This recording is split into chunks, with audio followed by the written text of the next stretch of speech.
semuanya, nama gue Iqbal Haryadi dari kitabisa.com dan gue ingin banyak ngobrol dengan teman-teman dari NGO dan kali ini sudah bersama gue Budi dari Yayasan Indonesia Tangguh. Monggo Budi bisa perkenalkan diri dulu.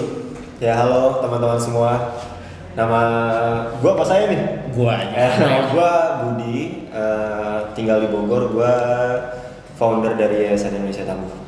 Oke, jadi sebenarnya kenapa kita buat video ini karena gue ketemu dengan banyak teman-teman NGO, organisasi non-profit, yayasan, perkumpulan, dan mereka punya banyak kegiatan yang beragam banget, dan gue pengen ngangkat ini biar teman-teman dimanapun itu, di sosial media, di YouTube, di channel lain pun bisa tahu bahwa ada orang-orang di NGO yang bergerak dengan gerakan-gerakan non-profit lah kayak gitu. Nah sekarang Budi dari Yayasan Indonesia Tangguh boleh cerita nggak? Jadi Yayasan Indonesia Tangguh nih bergerak di bidang apa, kegiatannya seperti apa? Ya, jadi Yayasan Indonesia Tangguh ini kita yayasan filantropi ya. Kita lembaga filantropi dan kita bergerak di 4 bidang: pendidikan, ekonomi, kesehatan, dan sosial masyarakat. Cuman di awal-awal ini, di memasuki tahun yang kedua ini, kita masih program unggulan kita, program utama kita itu masih bergerak di bidang pendidikan. Oke. Kita memberikan beasiswa kepada mahasiswa-mahasiswa duafa dan mereka kita asramakan. Mereka di sana menghafal Al-Quran, kemudian membuat proyek sosial selama 1 tahun. Oke, jadi beasiswa untuk mahasiswa. Ya. Lokasinya di Depok. Di Depok ya. Mahasiswanya sendiri dari universitas tertentu atau? Ya, dari universitas tertentu. Untuk tahun pertama dan tahun kedua ini kita masih mencoba di kampus Politeknik Negeri Jakarta. Insya Allah di tahun 2017 kita akan buka di Surabaya dan insya Allah 1 titik lagi di Jakarta. Oke. Jadi sekarang masih di Depok, fokusnya untuk ngasih beasiswa untuk mahasiswa dari PNJ dan harus duafa. Ya. Harus duafa itu kalau waktu di awal-awal proses rekrutmen ke duafanya itu kayak gimana? Kita biasa namanya rekrutmen, kita ada dokumen-dokumen yang perlu disubmit ke kita ya, termasuk rekening listrik, slip gaji orang tua, foto rumah. Hanya sebatas itu saja sih. Cuma kita nggak ada home visit, kita hanya dari itu aja. Dari dokumen-dokumen surat keterangan tidak mampu, rekening listrik, slip gaji orang tua, dan foto. Dan beasiswanya berupa apa aja? Biaya hidup? Mereka dapat living cost bulanan, terus mereka dapat fasilitas asrama, fasilitas guru-guru pengajar, tahsin tahfiz Al-Quran, bimbingan akademik, pelatihan-pelatihan soft skill. Kemudian kita juga sediakan mentor khusus untuk proyek-proyek sosial mereka. Oke, gue mau agak mundur dikit ya, karena gue awalnya kenal Budi karena salah satu temannya Budi adalah teman gue, kayak gitu. Jadi teman kuliah dan kita berarti seangkatan ya? Ya. Kita seangkatan ya, 2010 kan. Lo PNJ dulu apa jurusannya? Administrasi bisnis 2010, ya. Which is berarti lulus tahun 2014. Dan setelah itu langsung bikin Yayasan Indonesia. Jadi sebenarnya gue lulus tuh 2013 D3. Oke. Terus gue extension 1 tahun, baru lulus 2014. Jadi gue mengawali Yayasan Indonesia Tangguh ini sebenarnya dari 2013. Dari aktivitas yang kecil-kecil dulu, belum ada program beasiswa. Oke, dan berarti kan sekarang 2016 dan Yayasan Indonesia Tangguh baru jalan 2 tahun. Ya. Dan lo memulai itu persis setelah lulus. Ya. Kenapa lo akhirnya kepikiran untuk bikin yayasan gitu? Karena common sense orang pada umumnya ngapain gitu. Gue kalaupun bikin sesuatu ya gue bikinnya bisnis gitu, bukan yayasan. Kalau lo kenapa akhirnya bikin yayasan? Alasan pertama, gue ini bukan tipe-tipe orang yang bisa kerja sama orang. Oke. Begitu lulus dulu pas masih di BEM juga ada beberapa tawaran dari perusahaan-perusahaan ternama lah, salah satunya Astra Internasional, tapi itu nggak menarik lah buat gue, nggak menarik buat gue karena pengen bikin sesuatu sendiri. Dan yang kedua ada rasa kekecewaan terhadap lembaga-lembaga besar yang bikin beasiswa tapi hanya di kampus-kampus besar, dan kita pengen bikin sesuatu yang membantu mereka untuk menyediakan program beasiswa yang berbasis asrama di kampus-kampus yang lebih banyak lagi selain mereka. Kemudian yang ketiga sense untuk membantu orang sosial itu terbentuk waktu di BEM. Dan itu pengen diteruskan. Itu kayak menarik gitu, pengen diteruskan, bikin sesuatu yang berbau-bau sosial, dan akhirnya terbentuklah yayasan ini.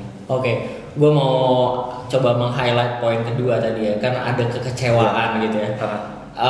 Ada kekecewaan terhadap pengalaman di mana beasiswa ini ternyata tersedianya cuma untuk universitas-universitas besar gitu. Katakan kalau di Depok di UI aja gitu.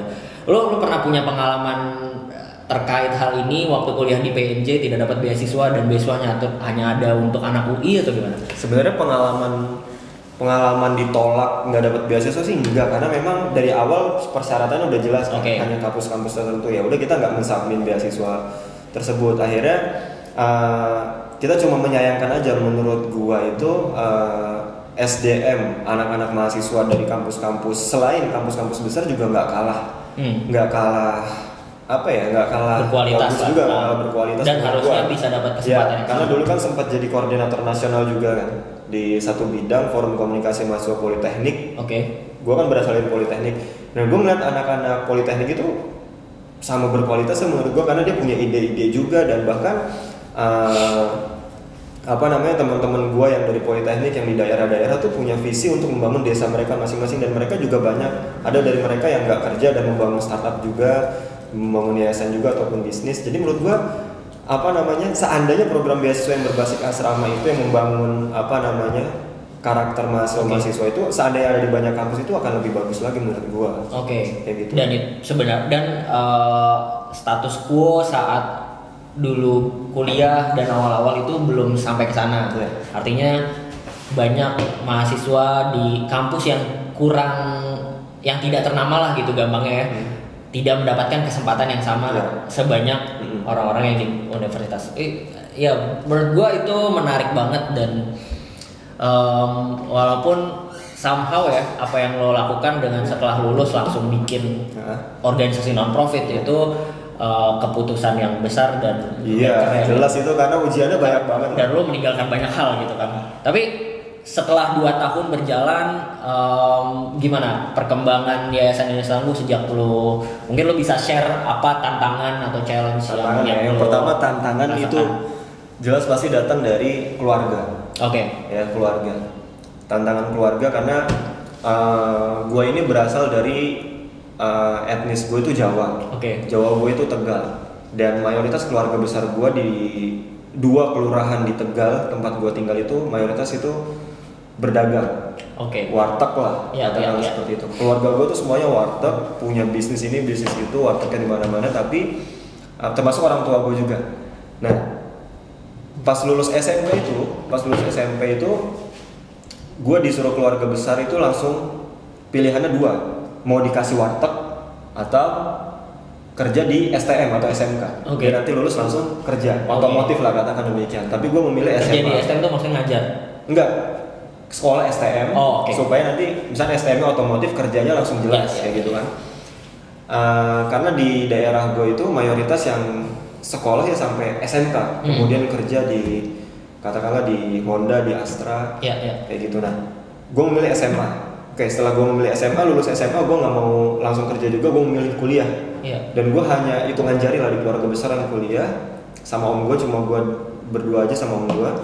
Memilih kuliah, abis kuliah kan, pas masuk kuliah itu kan nanti bakal kerja di kantor, langsung keren gitu kan. Tapi pas lulus kuliah gue malah memilih tidak mau bekerja. Apalagi orang tua tahu gue sebenarnya dapat tawaran. Orang tua gue tahu, dan orang tua gue juga menyesalkan hal itu, dan itu jadi omongan di keluarga besar. Ini kenapa malah nggak mau kerja, malah bikin yayasan gitu kan? Malah bikin sendiri, bukan perusahaan, yayasan gitu. Ya itu. Dan itu setelah lulus kan udah mandiri ya, mandiri kita nggak ini. Dan itu komunikasi yang terjalin bersama untuk meyakinkan orang tua tuh kira-kira 1 tahun. 1 tahun baru dapat izin, dan itu setiap pulang ke rumah ya biasalah ditanya-tanyain gimana sih aktivitasnya, diomong-omongin ya biasalah kayak gitu. Dan pengalaman ini nggak cuma dialami gua doang, teman-teman gua juga yang bikin startup baik itu yayasan ataupun bisnis juga dipertanyakan hal sama dengan, dan itu mainstreamnya kan kayak gitu. Nah, kemudian tantangan yang kedua itu tim itu.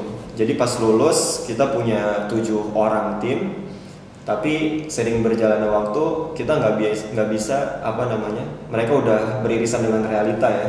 Akhirnya mereka memutuskan kerja sehingga bertahan 2 orang. Nah, 2 orang dari pendiri awal. Iya, 2 orang dari pendiri awal. Ini gua sama satu lagi namanya Aba, yang sekarang jadi manajer program di Indonesia Tangguh.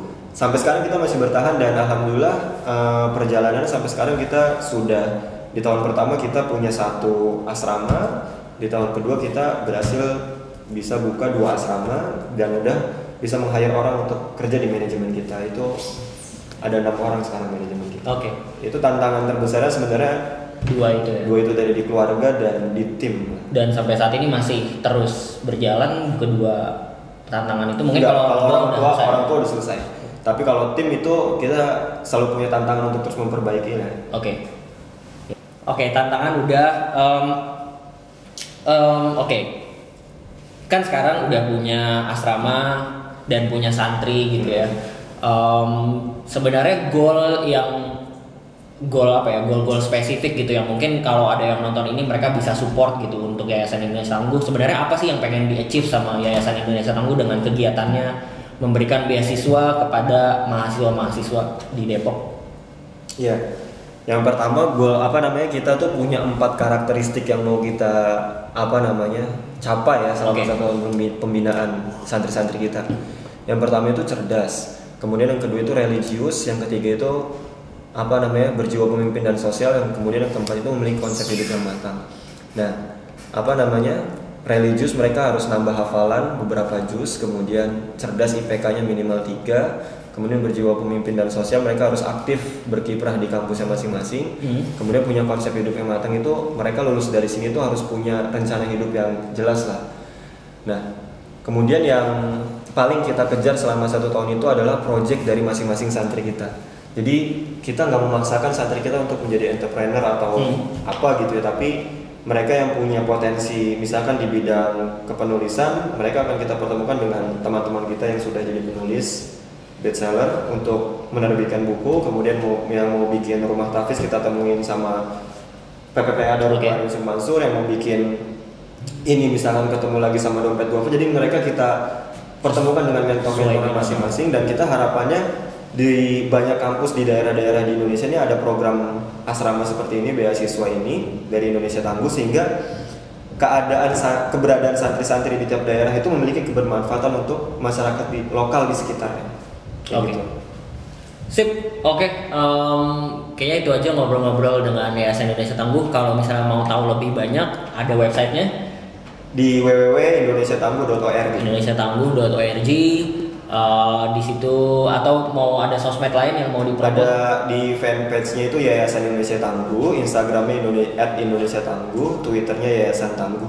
Oke, sip. Jadi so if you think what Yayasan Indonesia Tangguh do is very valuable, please support dengan follow sosmednya. Kalau menurut lo juga sesuai dengan visi yang bisa lo kasih, lo bisa support dengan kerelawanan atau bisa juga dengan donasi. Informasinya semua ada di websitenya. So thank you Budi. Sip. Sampai ketemu di obrolan dengan NGO lainnya. Terima kasih. Jangan lupa subscribe.